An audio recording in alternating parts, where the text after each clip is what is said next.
तो hello welcome back to the course. तो आज के वीडियो में हम देखने वाले कि हमें किस तरीके से वीकली एंड मंथली बेसिस के ऊपर सेक्टोरियल एनालिसिस करना है। ठीक है। अब जैसे कि आज मान लो कि आज फ्राइडे है। ठीक है। फ्राइडे के बाद हमें 2 दिन का यहाँ पे गैप मिलता है, यानी 2 दिनों का हमें हॉलीडे मिलता है, यानी सैटरडे संडे को हमें हॉलीडे मिलता है। तो हमें यहाँ पे करना क्या है कि जिस तरीके से हम रोज़ एनालिसिस करते हैं ऑन डेली बेसिस, यानी डेली कैंडलस्टिक देख के, फिर अब हमें यहाँ पे इस वीकली में हर वीक में क्या करना है, क्या हमें हमें हर इंडेक्स हमें देखना है। ठीक है। इंडेक्स को हम देखेंगे एंड उसका एनालिसिस करेंगे ऑन वीकली बेसिस। तो देखिए मैं यहाँ पे सारे जो इंडेक्स है यहाँ पे मैं अब लगा देता हूँ। जो सबसे पहला इंडेक्स आता है वो हमारा ऑटो का आता है, निफ्टी ऑटो। तो अगर हम इसको देखेंगे वीकली बेसिस के ऊपर, तो हमें देखिए अब हमें करना क्या है। जैसे कि मैंने आपको बताया कि फ्राइडे को हम क्या करेंगे, वीकली बेसिस के ऊपर काम करेंगे। यानी जब फ्राइडे को हमारा सेशन खत्म हो जाता है तो फिर आप सैटरडे को या फिर संडे को इसका वीकली बेसिस के ऊपर आप एनालिसिस कर सकते हो। एंड अगर महीना अगर यानी मंथ एंड में आप क्या कर सकते हो, जैसे अब मान लो अब मार्च महीना चल रहा है। अब मार्च महीने के बाद आपको क्या करना है, सारे इंडेक्स को आपको मंथली बेसिस के ऊपर आपको इसका एनालिसिस करना है। जैसे कि अब एक वीक खत्म हो रहा है तो मैं यहाँ पे क्या करूँगा, इस वीक का मैं यहाँ पे पूरा एनालिसिस करूँगा। इस वजह से क्या होगा, देखिए मुझे अब यहाँ पे पता चलेगा कि कौन सा जो सेक्टर है वो अंडर परफॉर्म कर रहा है एंड कौन सा सेक्टर यहाँ पे एक ब्रेकआउट की कोशिश कर रहा है या फिर एक आउट परफॉर्म यहाँ पे कर सकता है। ठीक है। अगर मैं उसको इस तरीके से एनालिसिस करूँगा तो फिर मुझे इस वीक में अगर मान लो कोई सेक्टर यहाँ पे ब्रेकआउट देता है तो फिर मैं उसके सारे स्टॉक को एक बार एनालिसिस करूँगा एंड फिर उसमें अपनी पोजीशन बनाऊंगा। ठीक है। इस वजह से हमारा जो सारा काम है वो बहुत आसान तरीके से हो जाता है। तो अब देखिए अब जो नेक्स्ट इंडेक्स आता है वो बैंक का इंडेक्स आता है। अगर मैं बैंक इंडेक्स की अभी बात करूँगा तो देखिए यहाँ पे अपर साइड की एक रेंज यहाँ पे अच्छी तरीके से बन रही है। यानी देखिए यहाँ पे एक इस तरीके से यहाँ पे बन रहा है। एंड अगर डाउन साइड की अगर हम बात करेंगे यहाँ पे, तो वहाँ से भी एक इस तरीके की ट्रेंड लाइन यहाँ पे बन रही है। यानी अगर ब्रेकआउट होता है अपर की साइड में तो एक ज़बरदस्त मूवमेंट हमें देखने को मिल सकती है। तो मैं क्या करूँगा, इस वीक में मैं सारे जो बैंकिंग की स्टॉक्स है उसको मैं मेरी वॉच लिस्ट में रखूँगा। तो उसको मैं अगर मैं एक बार मैं इसको डेली में भी जाके देखूँगा, तो जैसे कि मैंने आपको डेली में बता दिया था कि मार्केट ऐसे ज़बरदस्त बाउंस बैक कर सकता है। तो देखिए यहाँ पे दोनों साइड की क्या प्रोबेबिलिटी है, ऊपर भी साइड ऊपर की साइड में ब्रेकआउट भी दे सकता है या फिर डाउन साइड में। लेकिन डाउन साइड में अब मेरे ख्याल से इसकी जर्नी अब यहाँ पे ख़त्म हो चुकी है, तो अब ये ऊपर की साइड में जाना चाहिए ऐसे मुझे लगता है। लेकिन ये मार्केट है, ठीक है, यहाँ पे 100% ऐसा कुछ नहीं होता है। हो सकता है मैं यहाँ पे गलत भी जाऊँ।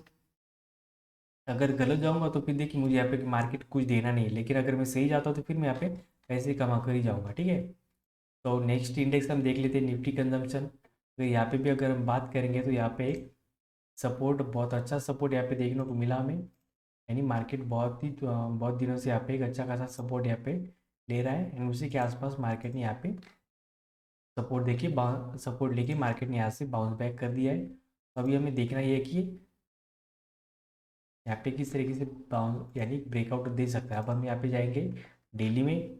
तो अगर हम डेली की बात करेंगे तो देखिए डेली में यहाँ से एक आप ट्रेंड लाइन बना सकते हो। एंड अगर इस कैंडल का अगर ब्रेकआउट होता है तो निफ्टी कंजम्पशन एक आपको बहुत अच्छी तरीके से एक रैली दिखा सकता है। आप इसमें भी हमारे जो सेटअप है उसको यूज कर सकते हो। तो अभी के लिए निफ्टी फाइनेंशियल, आप सर निफ्टी फाइनेंशियल सर्विसेज देखिए, ये अभी थोड़ा कंसोलिडेट कर रहा है तो इसको अभी थोड़ा और टाइम लगेगा, लेकिन इसकी एक रेंज है। ठीक है।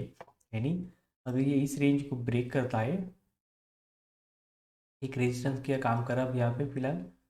तो देखिए अगर इस रेंज का अगर ब्रेकआउट हो जाता है तो ये निफ्टी फाइनेंशियल सर्विस भी आपको एक अच्छा दिखा सकता है, यानी एक अच्छी रैली आपको दिखा सकता है अपर की साइड में। फिर उसके बाद आता है हमारा एफएमसीजी सेक्टर। तो एफएमसीजी सेक्टर देखिए यहाँ पे बहुत ज़बरदस्त मुझे दिख रहा है, एफएमसीजी का ब्रेकआउट यहाँ पे दिख रहा है मुझे। तो उसको हम देख लेते हैं।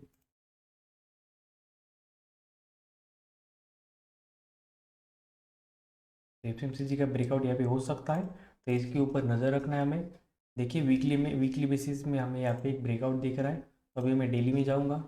डेली में अगर कुछ पैटर्न दिखता है मुझे यहाँ पे तो हम देखेंगे। तो यहाँ से एक ट्रेंड लाइन आप ड्रॉ कर सकते हो, यानी ये भी चैनल का भी ब्रेकआउट हो रहा है।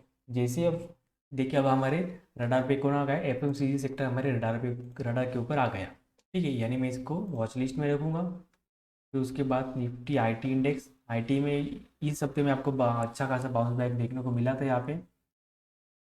लेकिन अब आईटी इंडेक्स थोड़ा और कंसोलिडेट करने की मूड में दिख रहा है। तो इसको मैं अभी के लिए यहाँ पे स्किप कर दूंगा। तो इसके बाद आता है मीडिया सेक्टर, निफ्टी मीडिया। तो मीडिया में अभी मुझे कुछ खास दिख नहीं रहा है, लेकिन अपर की साइड से एक अगर आप देखोगे तो यहाँ से मुझे एक ट्रेंड लाइन यहाँ पे दिख रही है, जिसको आप यहाँ से ड्रॉ कर सकते हो, ठीक है। यानी अगर अपर इसका अगर ये ब्रेकआउट करता है तो फिर आप इसके ऊपर भी नज़र रख सकते हो, ठीक है। यानी निफ्टी मीडिया, इसके ऊपर आपकी नज़र रहनी चाहिए। फिर उसके बाद आता है निफ्टी मेटल। मेटल में देखिए एक ज़बरदस्त यहाँ पे रिजेक्शन देखने को मिला है। तो अगर निफ्टी जो मेटल है अगर वो 3920 के ऊपर ट्रेड करना शुरू करता है तो फिर ये ऑल टाइम हाई को टच कर सकता है और उसको क्रॉस भी कर सकता है। सो मेटल सेक्टर भी आपके रडार के ऊपर होना चाहिए। उसके बाद फार्मा। फार्मा देखिए, फार्मा अभी भी डाउन ही चल रहा है। एक सपोर्ट इसने ब्रेक किया है, तो अभी जो नेक्स्ट सपोर्ट यहाँ पे बन के आ रहा है फार्मा के लिए, तो वो इसके आसपास आ रहा है, ठीक है। तो यहाँ पे आने के बाद ये थोड़ा सा बाउंस बैक इसको देना चाहिए। तो अभी नेक्स्ट सेक्टर जो हमारा है वो पीएसयू बैंक। पीएसयू बैंक में देखिए बहुत ज़बरदस्त रैली हमें यहाँ पे देखने को मिली थी। तो यहाँ पे देखिए पीएसयू बैंक यहाँ पे थोड़ा सा एक सपोर्ट ले सकता है एंड यहाँ पे थोड़ा पॉज कर सकता है, ठीक है। तो उसके बाद आता है हमारा निफ्टी रियलिटी सेक्टर। हाँ, डीएलएफ वगैरह देखिए मैंने आपको दिया था, लेकिन अब वो थोड़ा सा करेक्शन मोड में चल रहा है। तो मेरे ख्याल से अब रियल एस्टेट सेक्टर जो है इसको अब मेरे ख्याल से यहाँ से बाउंस बैक लेना चाहिए, क्योंकि जितना भी यहाँ पे फॉल होना था, हाँ देखिए इसने बहुत एक ऐसा सेक्टर है बहुत ज़बरदस्त, इसमें बहुत दिनों के बाद इसने ब्रेकआउट दिया है। तो फिर यहाँ से एक अच्छा बाउंस बैक आपको देखने को मिलना चाहिए, ऐसा मुझे लग रहा है। तो फिर हम यहाँ पे ऑयल एंड गैस का सेक्टर भी देख लेते हैं। ये सेक्टर भी मुझे अच्छा दिख रहा है, लेकिन थोड़े से कंसोलिडेशन के मूड में है। जैसे इसका कंसोलिडेशन खत्म हो जाता है तो ये बहुत सबसे फास्ट रैली ये देगा आपको। तो इसके ऊपर नज़र रहनी चाहिए आपकी। तो देखिए यहाँ पे एक सपोर्ट आ रहा है, सपोर्ट के आसपास इसको थोड़ा ट्रेड करने दीजिए। जब ये ब्रेकआउट देगा तो हम देख लेंगे। तो इसके बाद देखिए कुछ सेक्टर है प्राइवेट से, निफ्टी इंफ्रा। हाँ, इसमें अभी कुछ करना नहीं है। नेक्स्ट निफ्टी 50 इसको भी हम ट्रेड नहीं करेंगे। तो देखिए हमारे सेक्टर जो हमारा दी एनर्जी सेक्टर देखिए, एनर्जी सेक्टर भी थोड़ा अच्छा दिख रहा है यहाँ पे। अगर एनर्जी सेक्टर 19,500 के ऊपर अगर ट्रेड करता है तो फिर हम एनर्जी सेक्टर को भी ट्रैक कर सकते हैं। तो अभी के लिए जो हमारे जो रडार पे आया था वो था एफएमसीजी सेक्टर। तो देखिए मैं एफएमसीजी में जाऊँगा एंड एफएमसीजी के सारे स्टॉक को हम देखूंगा यहाँ पे। देखिए एफएमसीजी सेक्टर हमारे रडार के ऊपर आ गया है, ठीक है। अब ये सेक्टर अकेला नहीं परफॉर्म करेगा, ठीक है। ये सेक्टर क्यों बढ़ता है, क्योंकि इस सेक्टर में जितने स्टॉक होंगे वो इसको ऊपर लेके जाएंगे। अगर इसका ब्रेकआउट हो रहा है इसका मतलब कहीं ना कहीं पे कोई स्टॉक्स है जो ब्रेकआउट की तैयारी में है, या फिर कोई ना कोई स्टॉक्स है ऐसे ब्रेकआउट दे सकती है या फिर ब्रेकआउट दिया है उन्होंने, ठीक है। तो हम देख लेते हैं यहाँ पे। देखिए ब्रिटानिया का यहाँ पे ब्रेकआउट हो सकता है, तो इसके ऊपर आपकी नज़र रहनी चाहिए। तो इसका ब्रेकआउट कहाँ पे होगा, इस चैनल के ऊपर होगा एंड इसके ऊपर देखिए बहुत बड़ी बड़ी कैंडल ये बना चुका है। तो फिर पॉसिबिलिटीज़ बहुत हाई है यहाँ पे कि ये यहाँ पे ब्रेकआउट अगर देता है तो फिर ये इसके आसपास आ सकता है। यानी अगर ब्रिटानिया इसके ऊपर ट्रेड करना शुरू करता है तो फिर बहुत ही फास्ट ये 3500 के ऊपर जाता है, तो फिर ये 3600 एंड 3700 के आपको टारगेट बहुत ही फास्ट देखने को मिलेंगे यहाँ पे।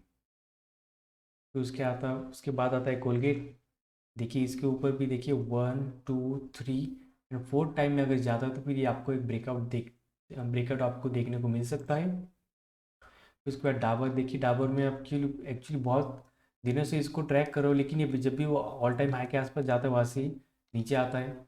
तो देखिए अगर ये यहाँ से डाबर को अगर हम यहाँ से एक ट्रेंड लाइन ड्रॉ करते हैं, देखिए यहाँ से अगर मैं इसको ड्रॉ करता हूँ तो फिर यहाँ पे एक ब्रेकआउट इसका हो सकता है, ठीक है। यानी इस ट्रेंड लाइन के ऊपर अगर ये सस्टेन करता है तो फिर यहाँ पे हमें एक जो है ब्रेकआउट देखने को मिल सकता है। एंड इसके अगर हम ये बात करेंगे इस रेंज की, तो देखिए यहाँ पे एक चैनल भी आ रहा है, यानी एक कंटिन्यूस यहाँ पे सपोर्ट रेजिस्टेंस का ये काम कर रहा है। तो इसके ऊपर आपको नज़र रखनी चाहिए, इस लेवल के ऊपर डाबर के ऊपर आप नज़र रख सकते हो। फिर उसके बाद आता है इमामी लिमिटेड। इसमें भी हम एक ट्रेंड लाइन ड्रॉ करेंगे। तो ये जो सारे सेक्टर है इस तरीके से आपको एनालिसिस करना है सेक्टर वाइज, हर वीक में आपको करना है, सो दैट आप अब हमारे देखिए अब यहाँ पे क्या हुआ, हमने एक सेक्टर निकाला जो इस हफ्ते में परफॉर्म कर सकता है। क्यों? क्योंकि हमने वीकली बेसिस के ऊपर देखा कि हम एक सेक्टर में थोड़ा आउट परफॉर्म करते हुए नज़र आ रहा है, जो कि एफएमसीजी सेक्टर। तो इस तरीके से आपको हर हफ्ते देखना है। हिंदुस्तान यूनिलीवर देखिए, इसने ऑलरेडी परफॉर्म करना शुरू कर दिया है। तो देखिए इसके ऊपर अगर एक क्लोजिंग देता है, ठीक है,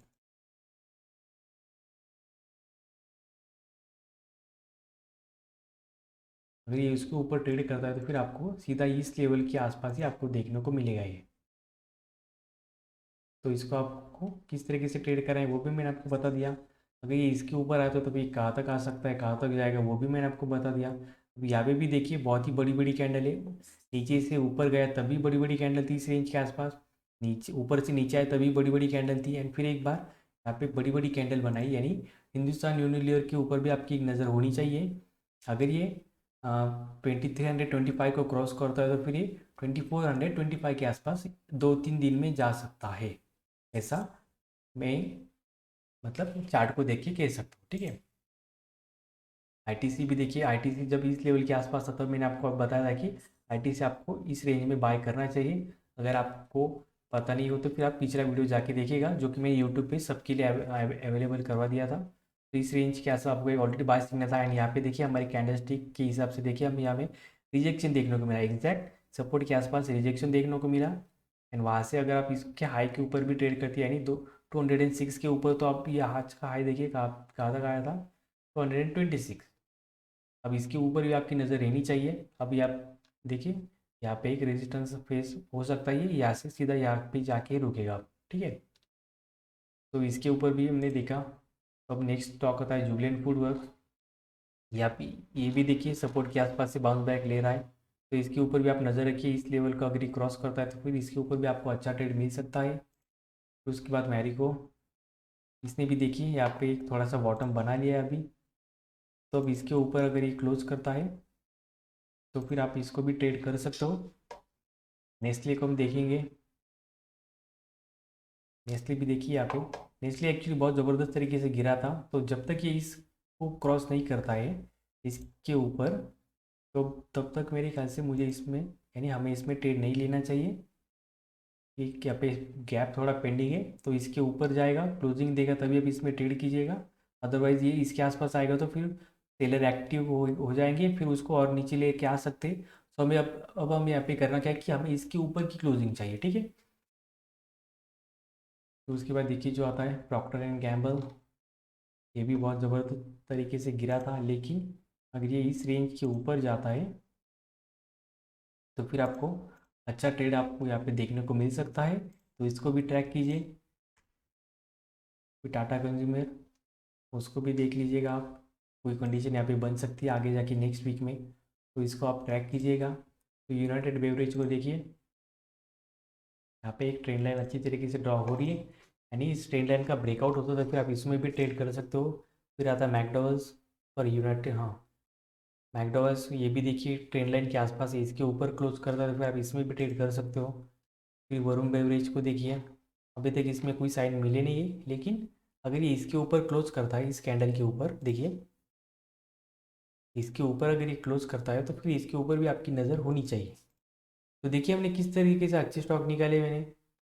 हिंदुस्तान यूनिलीवर के देख लीजिए, ये एक बहुत अच्छा स्टॉक यहाँ पे दिख रहा है, ज़बरदस्त मूवमेंट कर सकता है। फिर उसके बाद कौन सा स्टॉक हमने देखा था, जुबलेंट फूड, ये कौन सा था, नेस्ले आई थिंक,